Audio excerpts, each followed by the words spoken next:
સુરતના ઐતિહાસિક clock tower નીચે કચરાના અહેવાલ બાદ હવે સુરત મહાનગરપાલિકાએ તો પોતાની ફરજ નિભાવી દીધી છે।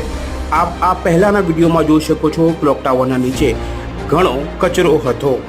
જોકે કર્તવ્ય ગુજરાત ન્યૂઝના અહેવાલ બાદ સુરત મહાનગરપાલિકાના આરોગ્ય વિભાગના અધિકારીઓ ડૉક્ટર કેતન ગરાસિયાએ તરત આ બાબતે સંદર્ભ લઈને તરત કચરો સાફ કરાવ્યો હતો।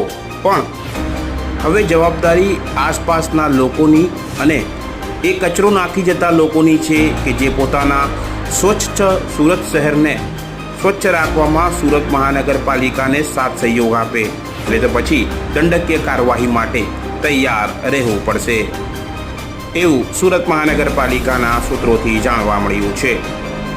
કર્તવ્ય ગુજરાત ન્યૂઝ, સુરત।